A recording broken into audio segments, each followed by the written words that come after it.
Saludos, mi nombre es Fiorella Durán y soy la coordinadora del programa de Bandera Azul Microcuenca del Río de la Fuente, que gestiona la SAA de San Rafael de Alajuela y el Comité Local del Río de la Fuente. Les doy la bienvenida a la grabación del taller virtual de restauración ecológica, los aportes que podemos hacer desde nuestro hogar, que es una actividad parte del programa Bandera Azul del Río de la Fuente, como les comenté antes. Esta actividad va a tener dos partecitas, una muy breve que es grabada y la siguiente que también es grabada, pero fue directamente durante el taller en el que participaron algunas personas. Mi nombre, como les dije, es Fiorella Tropical y para esta charla contamos con la participación de la SAA de San Rafael, el comité local y también de Guarumo Restauración Ecológica, que es un colectivo de restauración ecológica que nos estuvo apoyando en la parte técnica. Em, Les cuento que estas actividades también se enmarcan dentro de las actividades que tiene Jacanas Costa Rica y el Corredor Biológico Interurbano García Muñoz. Empezamos hablando un poquito del programa Bandera Azul Ecológica Microcuenca.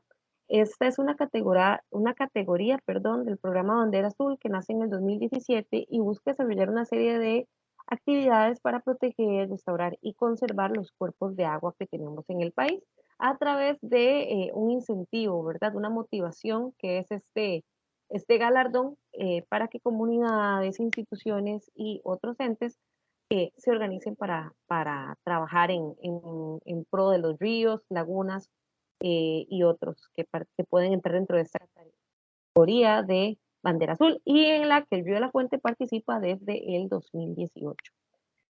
También les hago la invitación, aprovechando para otras actividades que son parte de este programa, como lo es el taller de Historia del Río de la Fuente, que será el 12 de noviembre, este sábado. También la limpieza del río de la Fuente, que será el 18 del 11. En diciembre tenemos una capacitación sobre este mismo tema, pero para SAD, y el festival navideño que tendremos a finales de diciembre. Les comparto acá también la información sobre Guarumo Restauración Ecológica, una organización de la que yo también soy parte y que hoy nos va a estar apoyando con algunos materiales que han sistematizado sobre este tema para que sea como un poco más comprensible para las personas en general. Y el protagonista de nuestro programa, el río La Fuente, que es un río que nace y entre comillas muere en lo que es el de Alajuela, no muere, sino que se une al río Segundo. Entonces tiene esta particularidad que es un río único de nuestro distrito. Y tal vez las personas en otros lugares del país lo conozcan más por ser el río que surge después de Ojo de Agua, el balneario Ojo de Agua, que es muy visitado. Parte del flujo hídrico de la naciente de agua, que es un evento lindísimo que uno puede ver en el Ojo de Agua, que es ese ojo que viene directo desde debajo de la tierra. Es un río pequeño, solo mide 2,6 kilómetros y es histórico para personas de San Rafael y otros lugares del país por ser un lugar turístico y de encuentro. El río La Fuente es un río urbano.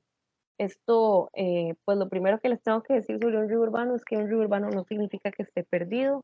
Es una de las nociones que tenemos que cambiar sobre los ríos urbanos. Cuando vivimos en la ciudad muchas veces ni siquiera sabemos el nombre del río cerca porque no es un río al que vamos a bañarnos, es un río al que pasamos rápido porque tal vez huele mal o es un lugar solitario en el que no queremos como arriesgarnos, pero es sostén de ecosistemas y recursos que aún existen en la ciudad. Y pues no hay que darlos por perdidos, porque es esa misma noción la que hace que cada vez sean más los retos que tienen estos ecosistemas. Los ríos urbanos son indispensables para nuestro hogar, son pulmón verde, son necesarios para mantener la calidad del agua, aunque estén contaminados, ayudan a mantener los flujos necesarios para mantener el agua, los mantos acuíferos y otros. También ayudan a que haya fauna, a que haya plantas y son un espacio verde público que las personas pueden utilizar para esparcimiento. Así que es un sitio en el que más bien deberíamos de unirnos para proteger. Y enfrentan grandes retos, eso sin duda, son ecosistemas que han sido llevados al colapso. En San Rafael, que el río La Fuente ha sido totalmente encementado a sus lados, y hoy mismo algunas zonas que aún son verdes están como en bastante riesgo de ser modificadas y que cambie el uso que tiene actualmente el suelo, que son potreros o zonas agrícolas que de cierta manera dan un poquito más de seguridad al río que tal vez una urbanización o otra. Entonces, pues sí hay que, es un tema en el que deberíamos de encontrarnos para buscar soluciones y resguardar los ecosistemas verdes que aún quedan. El estado del río La Fuente. Ustedes dirán, ¿y por qué estamos escuchando sobre el río La Fuente si el tema sobre restauración ecológica? Y es que, bueno, todas estas charlas tienen como objetivo dar herramientas a las personas de San Rafael sobre cómo podemos hacer aportes para recuperar el río La Fuente. Sin embargo, todo lo que les voy a contar es totalmente replicable en sitios urbanos, en sitios rurales, en otros ríos y demás. Les cuento también sobre el estado del río La Fuente porque puede ser algo que es una grata sorpresa para quienes vivimos cerca de un río urbano. Y es que a pesar de que el río La Fuente ha sido tan explotado y tan contaminado, aún guardas muchísima fauna y flora importante para la zona. Bueno, primero les cuento que acá, como pueden ver, esta es la zona donde se encuentra el río La Fuente. Creo que se me están pasando un poquito tarde las diapositivas, pero ya ahorita se cambia. Y lo que van a ver acá es el distrito de San Rafael de Alajuela, pero en 1969. Pueden ver por aquí que habían bastantes bosquecitos en los ríos, hay áreas verdes grandes por acá, también a pesar de que hay parte urbanizada, también hay bastantes zonas verdes, la mayoría deforestada, pero por aquí también hay unos bosques importantes y demás. Ahora en la actualidad, San Rafael se ve así, que es básicamente un panorama en el que la urbanización ha tomado todo y las únicas zonas verdes que quedan son los ríos, que son estas líneas que vienen por acá. Y eso es un panorama que se replica en toda la ciudad y en todas las ciudades del GAN, que es que los ríos se vuelven como en esos corredores biológicos que permiten que la fauna y la flora sigan moviéndose a pesar de los altos niveles de urbanización. Y esta imagen también nos recuerda que pues la situación en la que vivimos no es una situación en la que podamos decir, bueno, sigamos haciendo edificios que no importa, no, o sea, cada urbanización nueva que se hace en un bosque, en el GAN, es perder la última área verde que tenemos cerca a nuestra casa. Entonces, pues sí estamos en un momento de la humanidad en el que tenemos que empezar a resguardar eh, esas zonas verdes.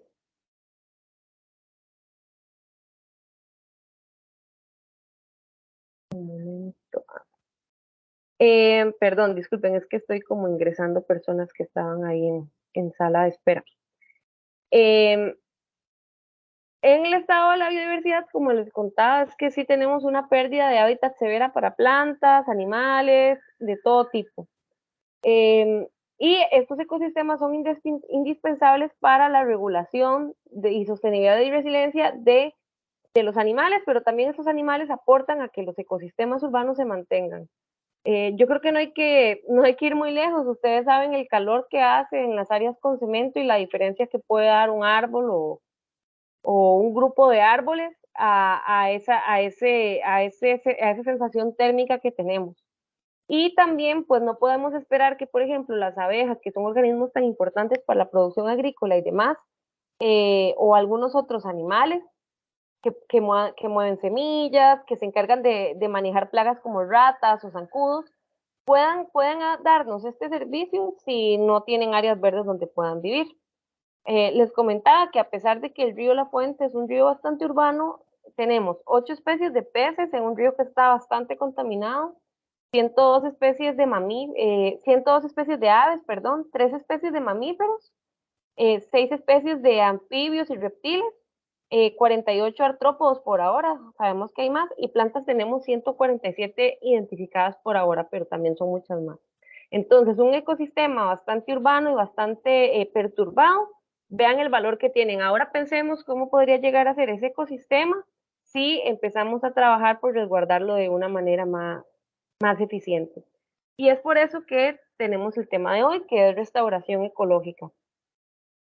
Bueno, ahora la restauración ecológica es un término que se ha puesto un poco más de moda y entonces ahora lo empezamos a escuchar, pero la restauración ecológica es una práctica que tiene bastante tiempo.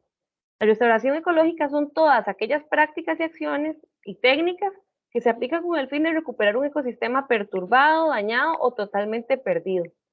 Se basa en la investigación científica y también en el conocimiento local.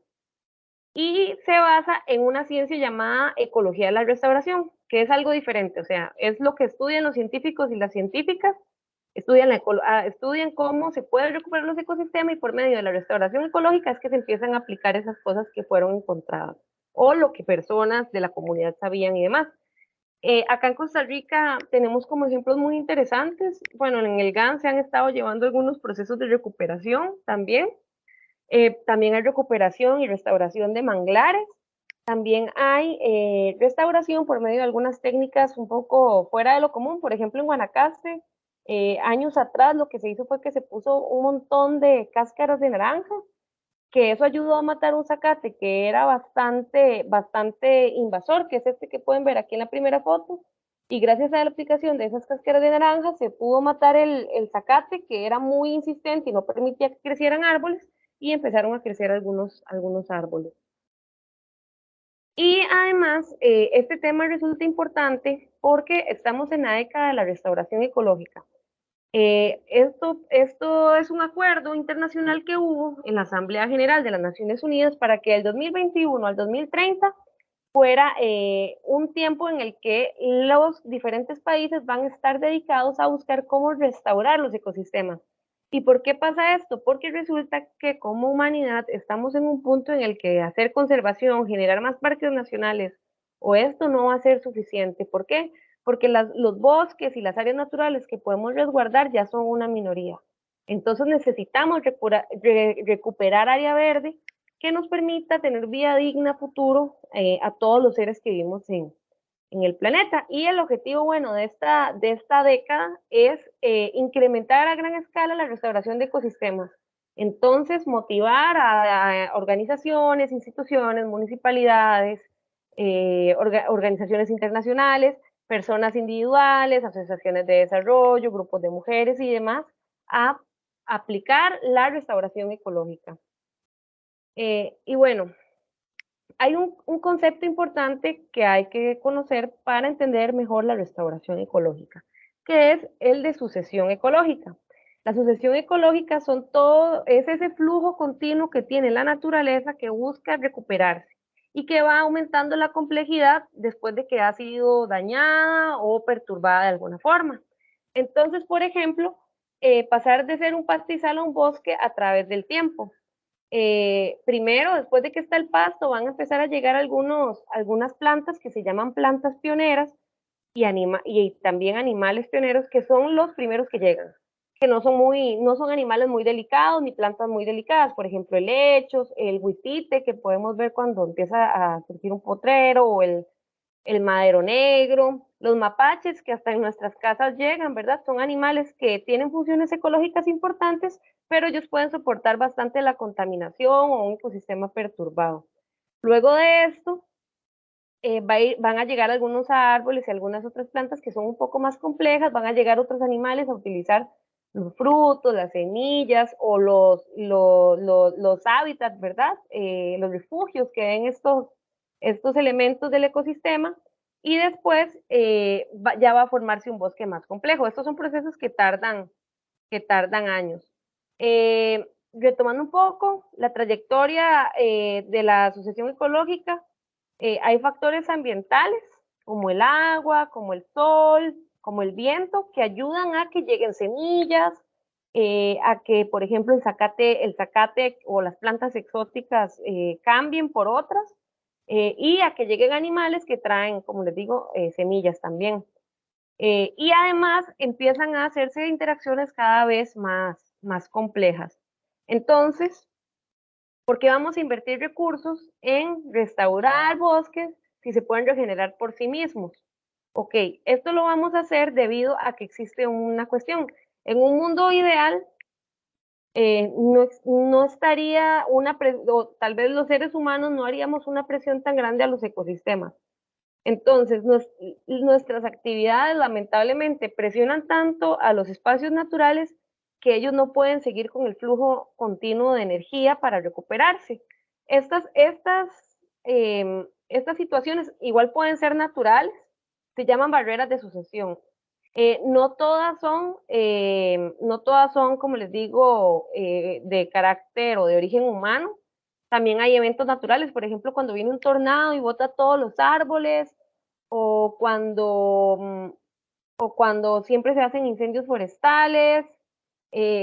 Todas esas son barreras, aunque algunas de las más persistentes suelen ser de origen humano, por ejemplo, como las actividades agrícolas extensivas o ganaderas de alto impacto, el acceso al agua, ¿verdad? Que esa sí puede ser una barrera que surge debido al clima.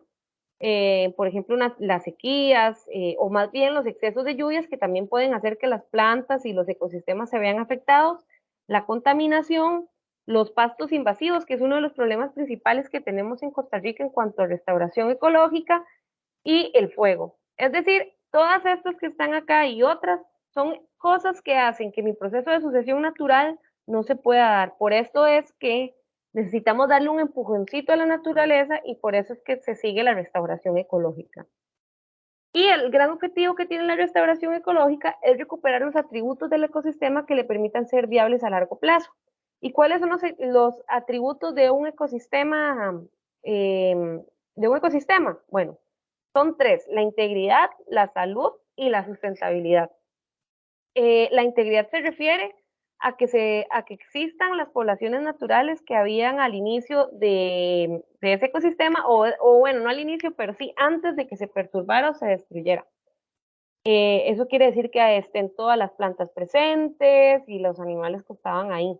La salud es que esas poblaciones silvestres se reproduzcan, se alimenten y se desarrollen de manera natural, y que brinde servicios ecosistémicos, es decir, que el ecosistema pueda cumplir con todas las diferentes relaciones y eventos que tienen que darse para que pueda seguir existiendo.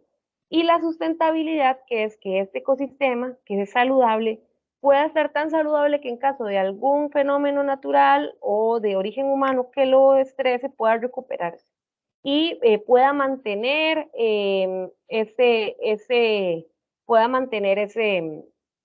esas dinámicas que hay entre los animales, las plantas y todos los elementos. Y que la sustentabilidad, resulta muy importante actualmente debido al panorama que tenemos de cambio climático.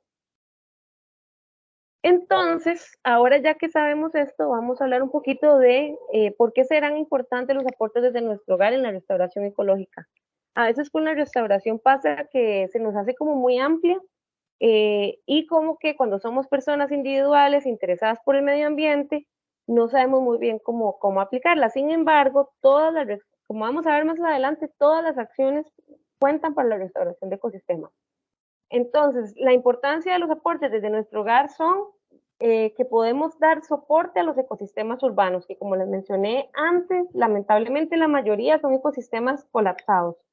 Así que cualquier cosita que podamos hacer, aunque sea una maceta, es un aporte que estamos haciendo a un ecosistema que básicamente está lamentablemente agonizando. También promovemos la conexión de corredores biológicos urbanos o interurbanos, eh, y que muchos de esos, como les comenté, están a través de los ríos. Entonces, las acciones que hagamos en proteger ríos y zonas verdes que tengamos en la ciudad está promoviendo como que existan todavía esas islas que utilizan plantas y animales para moverse entre diferentes lugares del paisaje.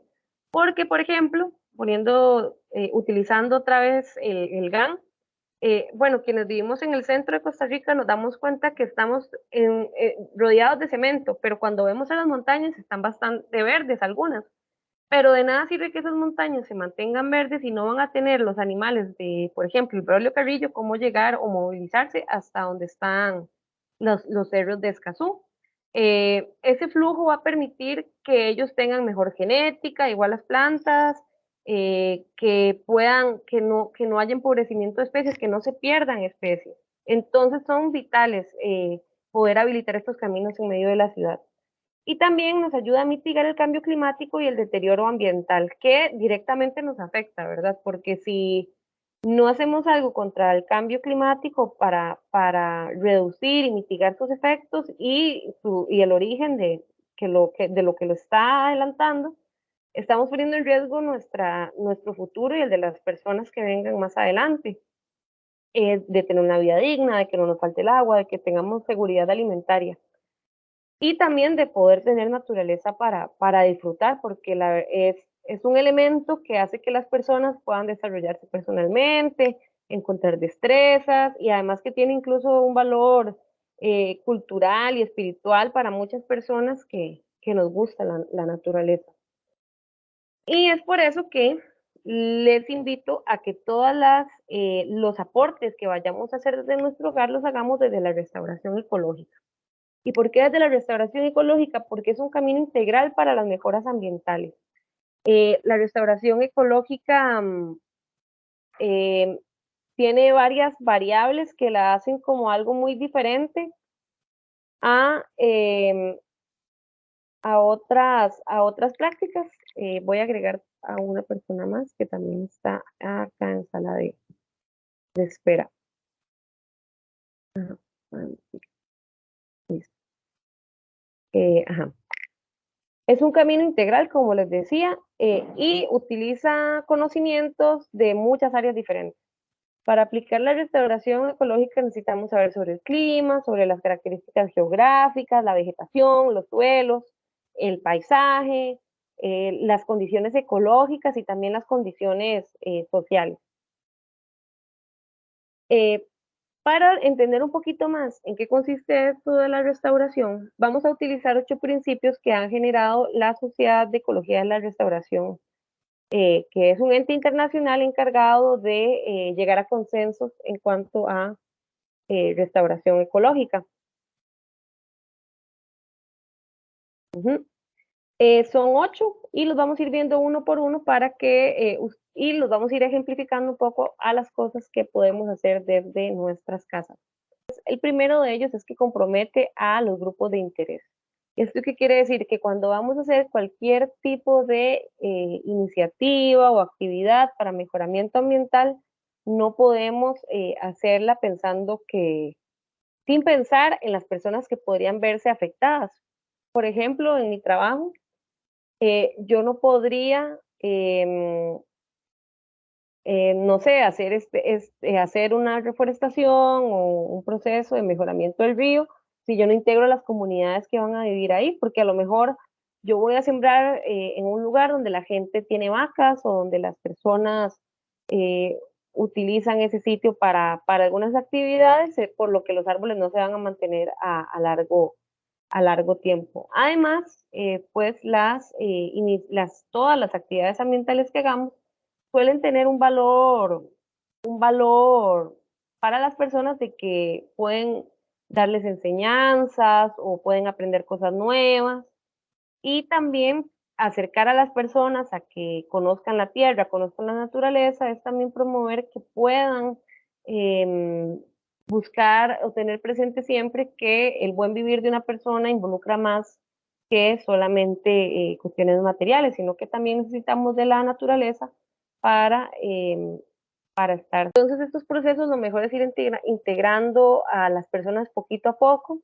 Em, a veces las personas tienen cierta resistencia a participar de los procesos, pero se les puede ir mostrando con el ejemplo y sobre todo con la paciencia y hacerlo un poco como desde el amor y no tanto desde el exigir.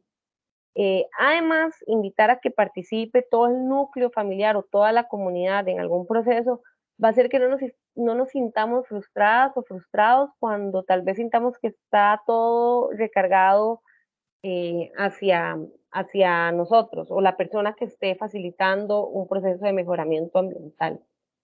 El segundo punto es que se apoyan muchos tipos de conocimiento.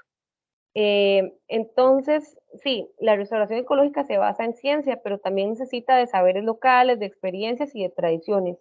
a veces sentimos como que no sabemos de, no sé, de algún tema, pero resulta que nuestra abuela o nuestro abuelo que han estado todo el tiempo viviendo en un sitio, tal vez sí conocen como algunas formas de hacerlo a la antigua, ¿verdad? Cuando las cosas se hacían un poco más manuales y cuando habían soluciones que se pueden encontrar cerca de nosotros. Esto nos va a ayudar también a tener conocimiento contextualizado, que es muy importante, porque si nosotras queremos hacer alguna acción para mejorar el medio ambiente, lo mejor es que tomemos en cuenta el lugar donde estamos viviendo y busquemos soluciones que sean útiles para donde estamos viviendo. Y para esto a veces me sirve hablar con personas mayores, o buscar en libros, o buscar a algún experto o experta que sepa del tema. Ahora, por dicha, hay mucha información accesible gracias al Internet y otras herramientas en donde podemos encontrar mucha información sobre el clima, sobre las plantas, sobre cómo manejar desechos, entre otras cosas. Acá tenemos de ejemplo, bueno, a una de las representantes del Laboratorio Nacional de Aguas que nos estuvo ayudando con un monitoreo de invertebrados acuáticos en el río y que gracias a esto pudimos conocer cuál era el estado de los contaminantes del río y así esto nos da insumos para tomar decisiones a futuro. Eh,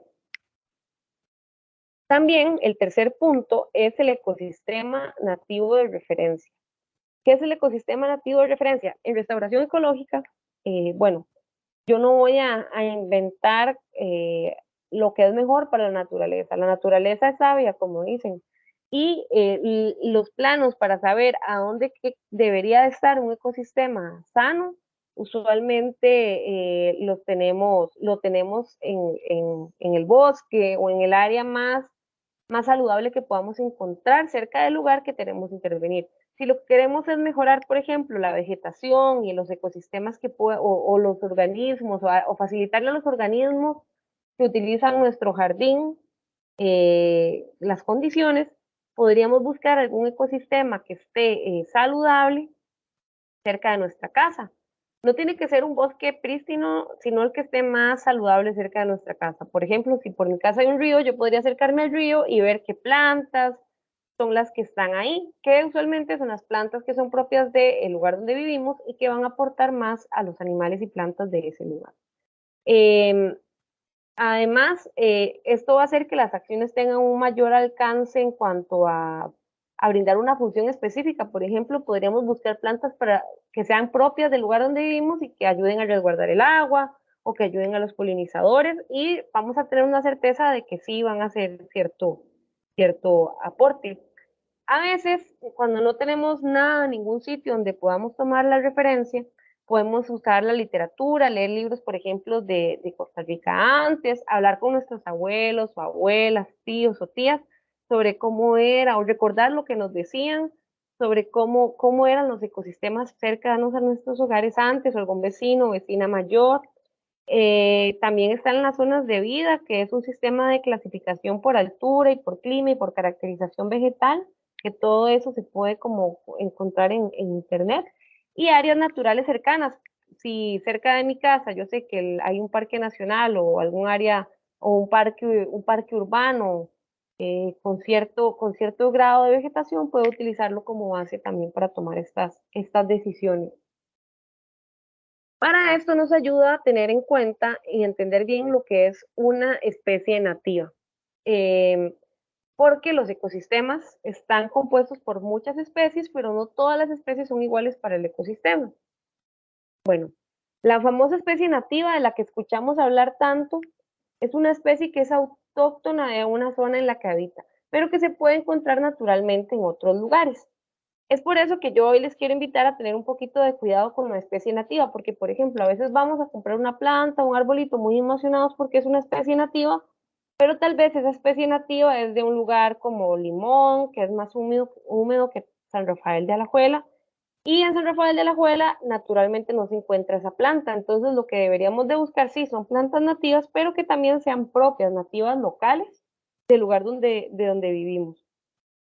Acá hay un ejemplo que es esta plantita que es nativa de Costa Rica, pero también se puede encontrar hasta Ecuador, Perú y Venezuela. Entonces, sí, es una planta que es propia del país, pero también es propia de otra zona. Una especie endémica es una especie a la que tenemos que tener especial protección. ¿Por qué? Porque es una especie que solo existe en un lugar específico o una región. Un ejemplo de esto es esta Cecropia pittieri, que es un guarumo, pero es un guarumo único de la isla del Coco. Solo en la isla del Coco se puede encontrar. Cuando tenemos especies así, hay que hacer esfuerzos importantes por protegerlas, porque si se pierden del lugar donde están, se pierden para siempre y es una pérdida para los ecosistemas del planeta. Por ejemplo, en el GAN, no sé si han escuchado del pinzón de cafetal, que es un ave que es endémica de los bosques de Heredia, de Alajuela, de San José y de Cartago, y que lamentablemente pues, tiene muchos retos porque es también una de las zonas con más urbanización, entonces se pierden los ecosistemas que ella utiliza, que son los cafetales y charrales. También está la rana verde de ojos dorados, que se llama Galignisani, que es una ranita que no se sabe muy bien sus poblaciones, pero sí se sabe que está perdiendo ecosistemas de río porque esa ranita solo se puede encontrar, bueno, en una zona de Panamá, un puntito pequeñito, y en Cartago y en San José. Entonces también es una especie que debemos proteger. Hay otras especies que son lo contrario, son especies que llegaron de otros lugares y que también escuchamos hablar mucho de ellas, pero no todas son iguales, que son las especies exóticas, que hay exóticas naturalizadas, que ya se introdujo desde hace mucho tiempo a una región o sitio y no genera daños al ecosistema. Aún así, tampoco genera siempre beneficios directos, entonces siempre que podamos, y la verdad es que yo les diría que siempre elijamos especies nativas locales antes que especies exóticas, porque pues no son propias de nuestros ecosistemas y vamos a potenciar el impacto en la naturaleza si utilizamos plantas propias de acá.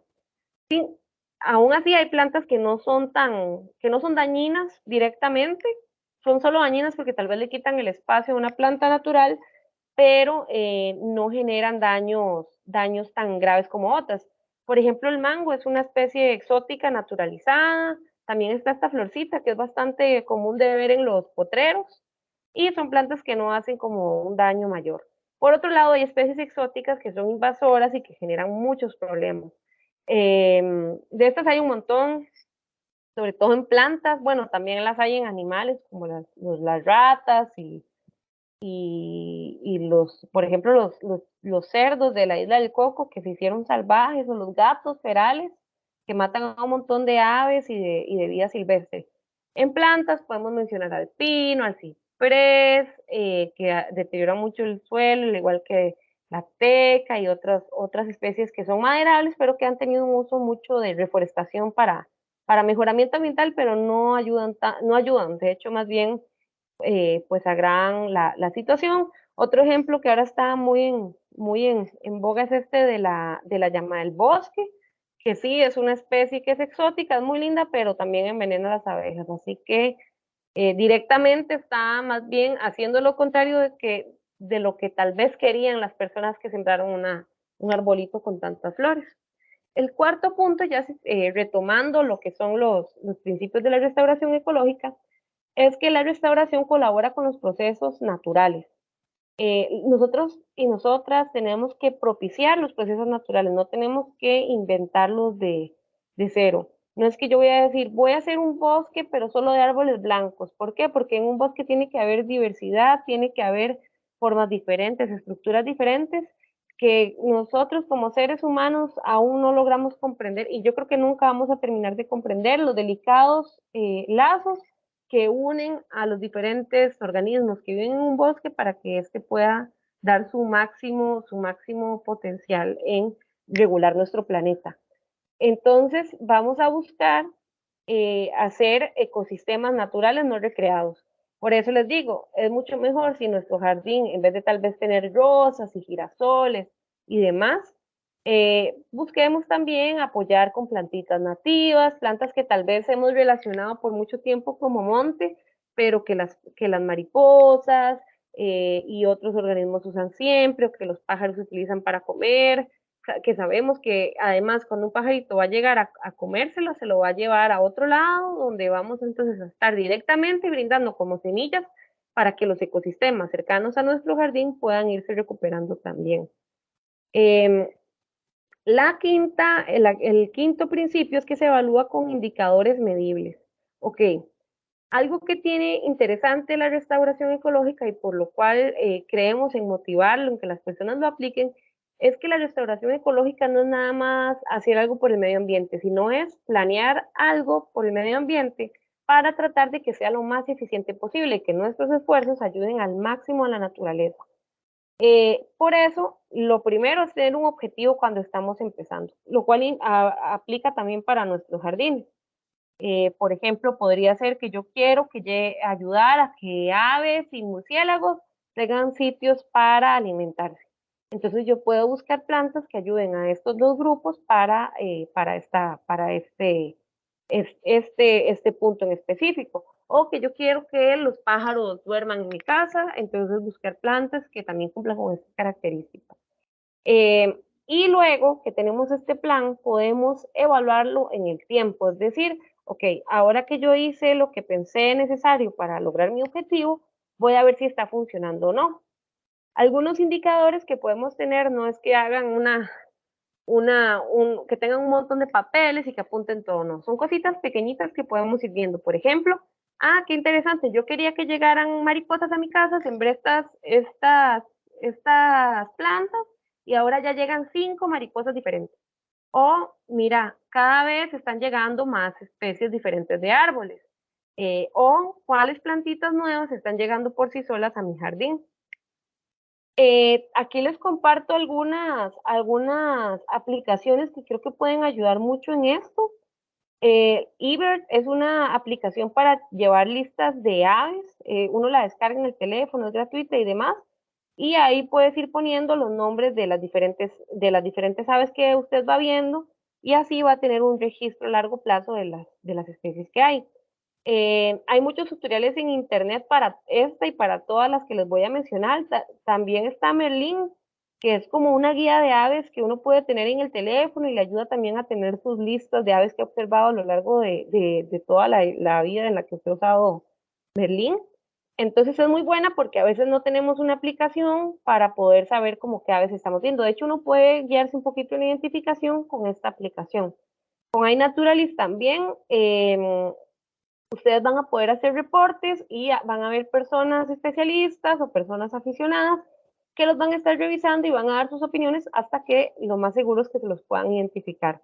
Entonces, si ven alguna planta, a veces las plantas son un poquito más difíciles de identificar, o algún animal, pueden tratar de hacerlo por medio de iNaturalist. También está PlanNet, que es una aplicación para identificar plantas. Como les digo, las plantas son un poquito más de cuidado, pero también pueden utilizarla para guiarse un poquito sobre qué familia o qué tipo de planta estoy viendo. Todas estas son gratuitas y muchas, a la vez que usted está buscando o ayudándose a identificar y llevar sus registros, le van a ayudar o bueno, van a aportar a la ciencia ciudadana y a que ese registro que ustedes estén haciendo lo pueda usar algún científico o científica futuro que esté haciendo alguna investigación sobre los ecosistemas de la zona donde ustedes hagan el reporte. El sexto punto es que la restauración ecológica busca el más alto de recuperación disponible.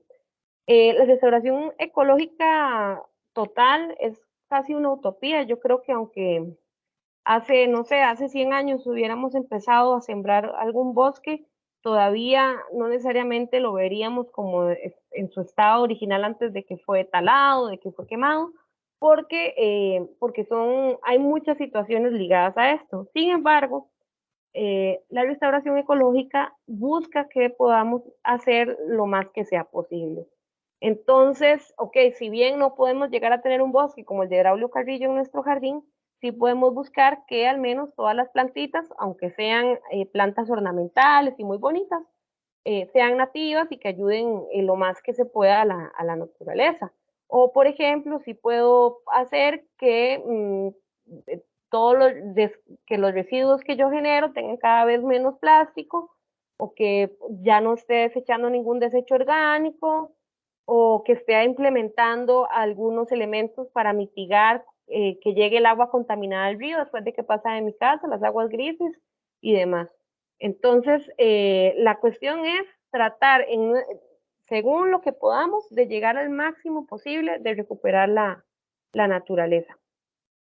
Eh, y por esto mismo está el 7, que está un poco relacionado, que es que la restauración ecológica gana valor acumulativo a mayor escala.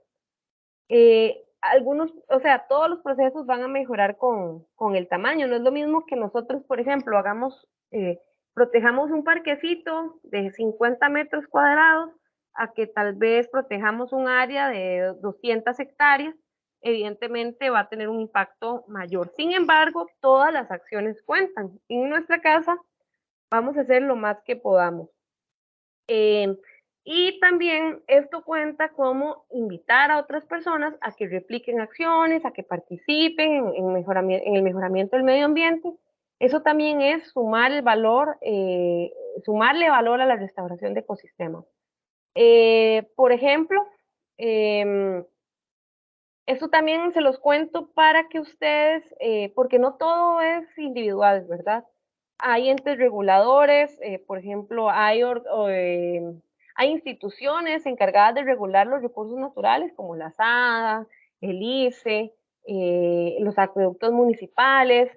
También están las municipalidades y gobiernos que tienen responsabilidad en buscar que el ambiente sano, que es derecho de todas y todos, se mantenga. Eh, y por eso es necesario que sepamos que va a ser mucho más eficiente cuando este tipo de organizaciones o cuando nosotros mismos tratemos de aumentar lo más que se pueda las acciones que queremos generar. También esto es una invitación a que ustedes se involucren en procesos comunitarios. Es un problema muy grande que tenemos en el GAN, como de tal vez vivir un poco como aparte de nuestros vecinos y vecinas y muy alejados de la naturaleza. Muchas veces queremos hacer voluntariado y apoyar la naturaleza en lugares rurales donde podemos recoger basura, pero dentro de nuestras propias ciudades tenemos muchas cosas que hacer y de organizarnos. Entonces, estas son cositas que también pueden ayudarnos a aumentar el valor que tenga una iniciativa de restauración de ecosistemas.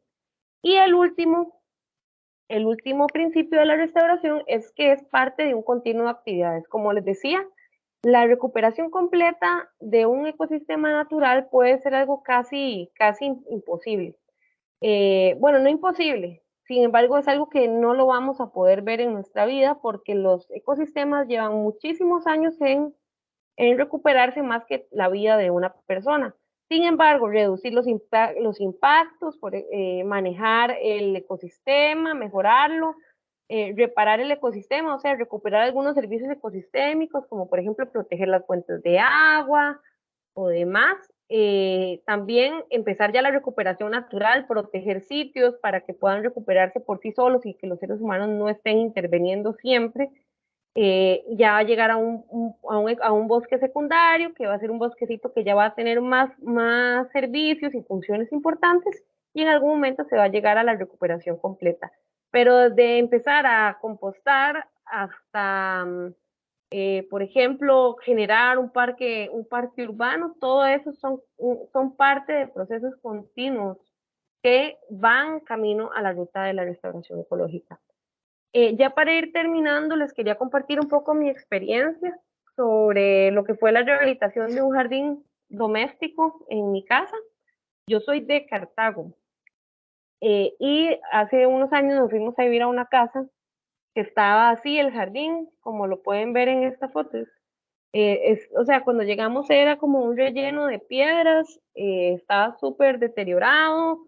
Ya luego con el tiempillo crecían algunas cosas, por ahí íbamos sembrando, pero costaba un montón que crecieran. ¿Por qué? Todo era piedra y un relleno, o sea, no había tierra. Ya para el 2019 teníamos algo como se ve en la siguiente foto. Esto gracias a que empezamos a compostar. Em, Compostamos muchísimo, porque no, era una práctica que no hacíamos antes, porque en otra casa que vivíamos no teníamos patio, pero que igual en una casa sin patio se puede hacer. De hecho, yo lo hago ahora tengo una compostera giratoria y ni siquiera ocupo el patio ya para compostar. Pero ahí fuimos tirando y haciendo huequitos y compostando, hasta que el patio se fue recuperando. Empezaron a llegar animales como sapos y esas lagartijas verdes malaquitas que son muy bonitas. Y ya para el 2020 tuvimos que era tiempo de pandemia, entonces también podíamos ver como más de cerca el patio, teníamos unas visitas súper especiales, que eran esta ranita, que esta es la rana de verde de ojos dorados que les contaba antes, que es una especie que es endémica del GAN y que vive en mi patio. Entonces, yo vivo como a 2 casas de un río y el río está no tiene márgenes, no tiene bosque casi.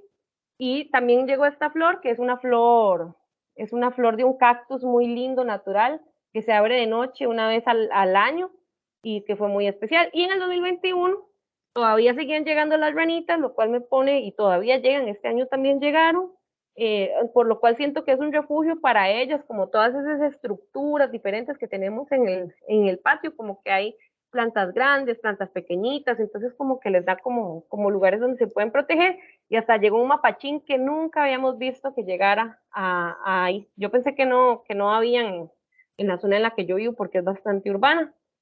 Y muchas gracias por su atención y su tiempo. Disculpen de verdad las molestias con Teams, porque siempre me genera caos. Acá les dejo como la información de la asada, vienen más actividades, como les digo, y pueden hacerme consultas también, ahí está mi correo personal. No sé si quieren como hacerme alguna pregunta o comentario, también me gustaría escuchar, ¿verdad? No sé si tienen alguna experiencia similar a la mía y demás. Creo que ahí Guiller que tiene una experiencia o un Sí, comentario. feo. Primero que Hola, nada, saludarla. Tenía tiempo de no saber de usted. Yo fui compañero suyo en la Universidad Nacional. no me acuerdo. Sí, sí, en pura vida. Me alegro mucho que le esté yendo también con todo ese proyecto. La felicito y con el proyecto Guarumo también que le está dando seguimiento de hace tiempillo ya. Tengo varias dudas. No sé si podremos abarcarlas todas, pero también le podría escribir después. Em, Al principio comentó que está trabajando con la Municipalidad de Alajuela, ¿fue? No, con la asada de San Rafael de Ojo de Agua. Ah, ok, perdón, es que le escuché municipalidad por algún momento, pero lo entendí Si mal no, entonces. sí dije municipalidad, pero era asada. Ah, ok, ok. Bueno, yo vivo en el Coyol de Alajuela y el río principal sería el río Alajuela. Y me pasa lo que usted comentaba antes, que uno a veces siente que está solo en una jungla de cemento y no tiene como cómo involucrarse en los temas de restauración. Me imagino que sería directamente con la Municipalidad de Alajuela la que debería comunicarme y por eso fue que le pregunté si tenía alguna relación con ellos, pero igual puedo buscar por ahí. Este, mm, Bueno, pero, ajá. ajá, No, te iba a dime, comentar que si vieron en el afiche de esta actividad, también está participando el Corredor Biológico Interurbano García Muñoz, que, ajá, San Rafael de Alajuela está como a 1 kilómetro fuera del Corredor Biológico Interurbano. Sin embargo, apoyamos en las actividades, porque estas actividades que tenemos para el río La Fuente también como que dan soporte al río Virilla, que es a donde luego llega el río Segundo y donde llega el río Alajuela y otros ríos, y que es parte del corredor biológico García Muñoz. El corredor biológico García Muñoz sí está dentro, el Coyol sí está dentro de este corredor, y ellos están siempre buscando cómo hacer actividades y cosas, y personas que quieran como gestionar actividades también, como tocar puertas, invitar gente a dar charlas y demás. Entonces, tal vez con ellos puedas participar, porque a veces las municipalidades, ellos tienen una parte de gestión ambiental, pero a veces como que pueden pasar dos cosas, como que les lleves todo el plan a la MUNI y que ellos te apoyen, o que tal vez o si vos llegas esperando que tal vez ellos se ejecuten, puede ser un poco más difícil porque están como con muchas cosas a veces. ajá, claro, Entonces, a veces puede apoyar más como tal vez otras iniciativas, como por ejemplo este corredor biológico interurbano. claro. De hecho, esa era una de mis preguntas, si conocías de algún tipo de presupuesto municipal, en este caso de la Muni de Alajuela, pero creo que sí, con el corredor biológico es como con la mejor que me podría Sí, comunicar. sí, o sea, como que ellos sí deben de participar en esto, digamos, o sea, no es, ellos sí tienen la responsabilidad de participar en la recuperación de ecosistemas, porque más Ajá. si tienen un acueducto municipal y demás, pues deberían de resguardar el servicio que están dando. Pero, como te digo, a veces ya lo están haciendo desde otro proyecto y todo, y al mismo tiempo, tal vez el Departamento de Gestión Ambiental, que tiene 2 personas, está con la parte de residuos y con todo, Sí, claro, la respuesta puede ser más lenta, pero a veces también pasa que ellos tienen presupuestos y que no sé si la municipalidad de La Juela es el caso, pero he visto con otras municipalidades que tienen cierto presupuesto, pero no han tenido tiempo para ejecutarlo, entonces alguien les plantea una idea, pero que la gestione esta persona que la plantea y tal vez puedas encontrar apoyo por ahí, o en Genial, genial. alguna ASADA o en alguna asociación de desarrollo que también tiene cierto presupuesto. Ajá, O en perfecto. empresas, por ejemplo, en el Coyol tiene muchas empresas también. A veces, Sí, sí, la zona franca solo, ahí hay un montón, entonces y también. muchas de esas empresas están dentro del programa Bandera Azul y tienen más bien que buscar actividades para Ya, la claro. No, está genial, sí.